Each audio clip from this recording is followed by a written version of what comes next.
Assalamualaikum warahmatullahi wabarakatuh. Kami dari kelompok 3 mata kuliah biodiversitas akan memaparkan hasil diskusi kami mengenai Kingdom Bacteria atau Eubacteria. Kelompok 3 yang beranggotakan saya sendiri, Sinta Rahmawati dengan NPM 063, Santi Widyastuti dengan NPM 096, dan Yuni Sandra dengan NPM 109. Next.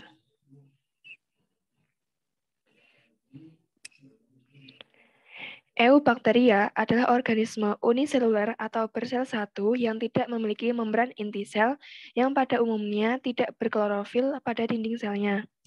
Istilah Eubacteria berasal dari bahasa Yunani, yaitu dari kata eu yang berarti sejati. Eubacteria meliputi sebagian besar organisme prokariotik yang hidup dimanapun atau kosmolipid. Eubacteria disebut juga dengan bakteria atau bakteri. Istilah bakteri berasal dari bakterion yang artinya batang kecil. Bakteri pertama kali ditemukan pada tahun 1674 oleh seorang ilmuwan Belanda yaitu Anthony van Leeuwenhoek yang juga seorang penemu mikroskop lensa tunggal. Istilah bakteri diperkenalkan oleh Ehrenberg pada tahun 1828. Ilmu yang mempelajari bakteri disebut dengan bakteriologi. Eubacteria adalah organisme bersel tunggal mikroskopis. Eubacteria kadang-kadang disebut juga sebagai bakteri yang sejati. Struktur dari Eubacteria yaitu yang pertama, kromosom. Kromosom pada bakteri berbentuk sirkular.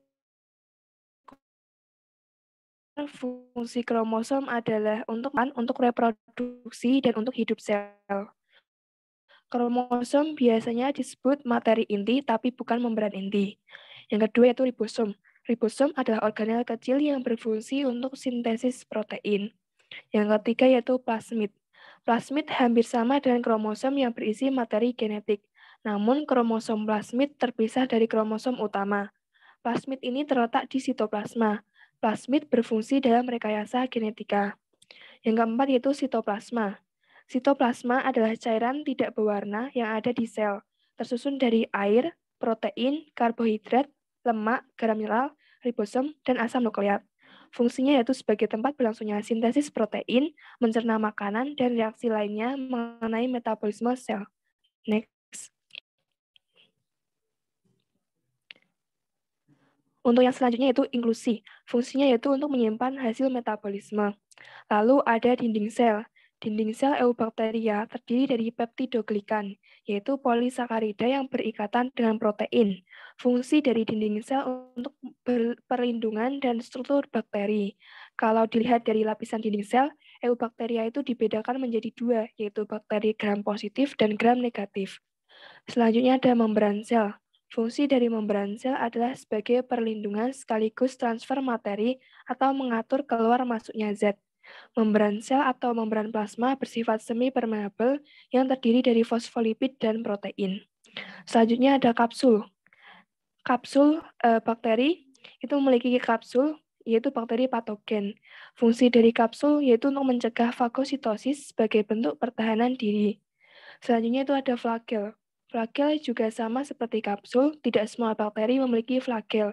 Biasanya flagel ini disebut juga sebagai rambut getar. Flagel berfungsi sebagai alat gerak dari bakteri. Next. Adapun karakteristik dari bakteri atau eubacteria yaitu ada mikroskopis, uniseluler yang berarti satu sel atau makhluk hidup yang terdiri dari satu sel tunggal. Selanjutnya yaitu bersifat prokariotik, yaitu sel yang tidak memiliki nukleus atau inti sel yang terbungkus membran, serta umumnya tidak berklorofil, bentuknya bervariasi, berukuran antara 1 sampai dengan 5 mikron, hidup secara parasit atau bebas atau patogen, serta eubacteria dengan dinding sel yang tersusun atas peptidoglikan, dan berkembang biak dengan cara membelah diri, konjugasi, transformasi, dan transduksi atau permindahan sebagian materi genetik melalui perantara virus. Next. Selanjutnya ada penggolongan Kingdom Bacteria. Yang pertama yaitu berdasarkan cara memperoleh makanan. Ada bakteri heterotrof yaitu tidak mampu menyusun makanan sendiri yang terdiri dari parasit dan saprofit. Yang kedua yaitu bakteri autotrof yang mampu menyusun makanannya sendiri yang terdiri dari fotoautotrof dan kemoautotrof.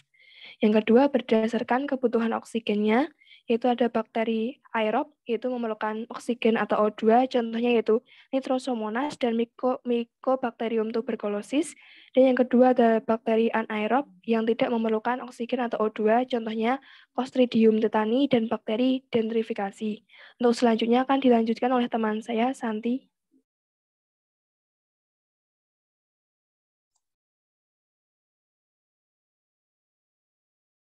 Kemudian yaitu mengenai penggolongan pada kingdom bakteria berdasarkan letak flagel.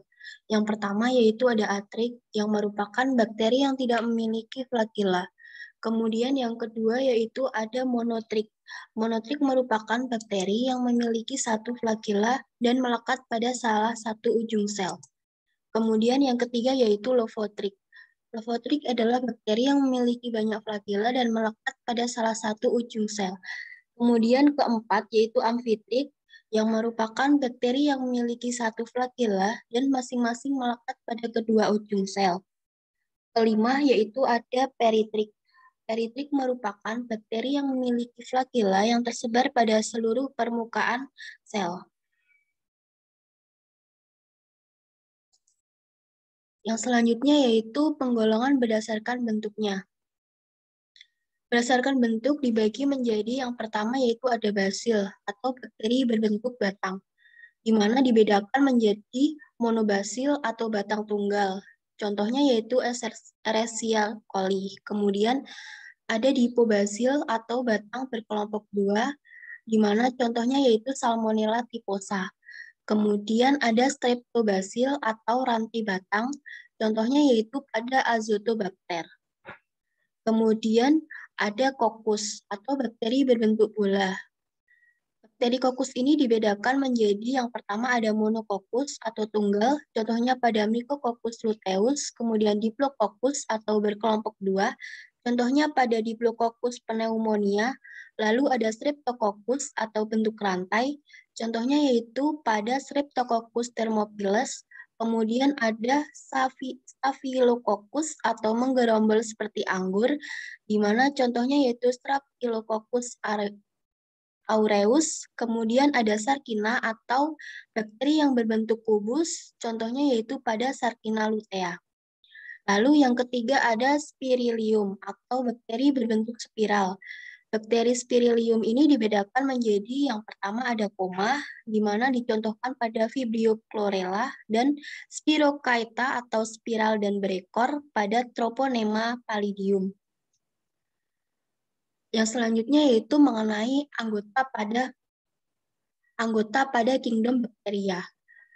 Nah, anggota dari kingdom bakteria itu sendiri yang pertama ada Escherichia coli atau bakteri usus manusia dan organisme model dalam penelitian genetika. Kemudian ada Vibrio chlorella atau bakteri penyebab penyakit chlorella. Lalu ada Streptomyces griseus atau bakteri penghasil antibiotik streptomycin. Lalu ada Lactobacillus sp atau bakteri penghasil yogurt. Kemudian ada Azotobacter sp atau bakteri pemfiksasi nitrogen di tanah. Kemudian ada Spirulina sp atau bakteri fotosintetik yang dapat dimakan. Lalu ada Rhizobium sp atau bakteri simbiosis dalam akar tumbuhan kacang. Selanjutnya yaitu mengenai filum bakteri.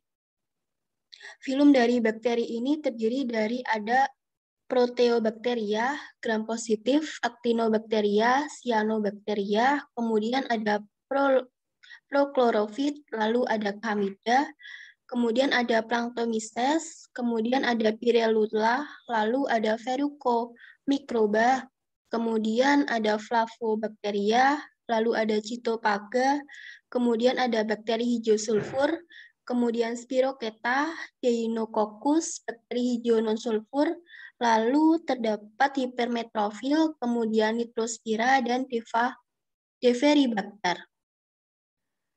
Selanjutnya yaitu mengenai peranan kingdom bakteria dalam kehidupan sehari-hari. Peranan yang pertama yaitu peran positif dalam bakteri. Peran bakteri yang pertama yaitu bakteri pengikat nitrogen dalam tanaman, di mana pada beberapa bakteri yang berperan untuk mengikat nitrogen dari udara bebas, yaitu seperti Azotobacter vinylandi, kemudian Clostridium pasteur-rhianum, dan Rhizobium leguminosarum yang melakukan simbiosis dengan tanaman polong-polongan. Kemudian yang kedua yaitu bakteri nitrifikasi, di mana bakteri ini yaitu Nitrosomonas dan Nitrosococcus yang dapat melakukan proses nitrifikasi dengan cara mengubah amonia atau NH3 menjadi nitrit atau NO2. Sedangkan bakteri Nitrobacter dapat mengubah nitrit atau NO2 menjadi nitrat atau NO3. Kemudian mengenai peranan Kindobacteria dalam kehidupan sehari-hari yang selanjutnya yaitu ketiga, bakteri penghasil antibiotik, di mana bakteri ini terdiri dari bakteri Streptomyces glyceus, di mana jenis antibiotik yang dihasilkan yaitu streptomycin, kemudian bakteri Streptomyces rhinosus, yaitu jenis antibiotik yang dihasilkan yaitu terasiklin. Kemudian ada bakteri Bacillus polymixa, jenis antibiotik yang dihasilkan yaitu polymyxin. Lalu peran positif yang keempat yaitu bakteri dalam industri makanan, di mana bakteri ini terdiri dari bakteri Lactobacillus bulgaricus yang menghasilkan produk makanan yang dihasilkan yaitu berupa yogurt. Lalu ada bakteri Lactobacillus casei, produk makanan yang dihasilkan yaitu berupa Yakult. Kemudian ada bakteri Streptococcus lactis, produk makanan yang dihasilkan oleh bakteri ini yaitu mentega.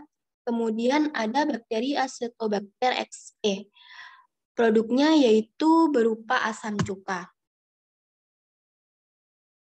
Selanjutnya yaitu mengenai peran negatif pada bakteri. Peran negatif yang pertama yaitu bakteri dapat menyebabkan penyakit pada manusia, di mana contohnya yaitu pertama pada bakteri Clostridium tetani yang dapat menyebabkan penyakit tetanus. Kemudian ada juga bakteri Salmonella typhosa yang dapat menyebabkan penyakit tipes. Lalu ada bakteri Mycobacterium tuberculosis yang dapat menyebabkan penyakit TBC. Kemudian ada bakteri Diplococcus pneumonia yang dapat menyebabkan penyakit radang pada paru-paru. Kemudian ada bakteri Shigella dysenteriae yang dapat menyebabkan penyakit disentri atau penyakit pencernaan. Selanjutnya yaitu yang kedua, bakteri yang dapat menyebabkan penyakit pada hewan ternak, di mana contohnya yaitu bakteri Bacillus anthracis yang dapat menyebabkan penyakit pada antraks pada sapi. Kemudian ada bakteri Cytophaga columnaris yang dapat menyebabkan penyakit-penyakit pada ikan-ikan. Lalu ada bakteri Streptococcus agalactiae yang dapat menyebabkan penyakit radang payudara sapi. Kemudian ada bakteri Actinomyces bovis yang dapat menyebabkan penyakit bengkak rahang pada sapi. Kemudian yang selanjutnya yaitu akan dijelaskan oleh rekan saya.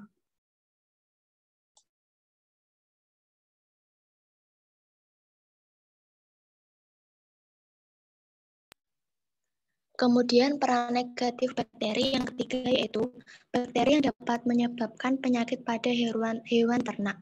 Yang pertama ada bakteri Xanthomonas. Yang ketiga yaitu bakteri yang dapat menyebabkan penyakit pada tanaman. Yang pertama ada bakteri Xanthomonas oryzae yang dapat menyebabkan penyakit menyerang pucuk batang padi. Kemudian bakteri Xanthomonas campestris yang dapat menyebabkan penyakit menyerang tanaman kubis. Yang ketiga ada bakteri Pseudomonas solanacearum yang dapat menyebabkan penyakit daun layu pada terung. Lalu ada bakteri Erwinia amylophora yang dapat menyebabkan penyakit busuk pada buah-buahan. Kemudian yang terakhir yaitu bakteri Xanthomonas citri yang dapat menyebabkan penyakit nekrosis pada tanaman jeruk.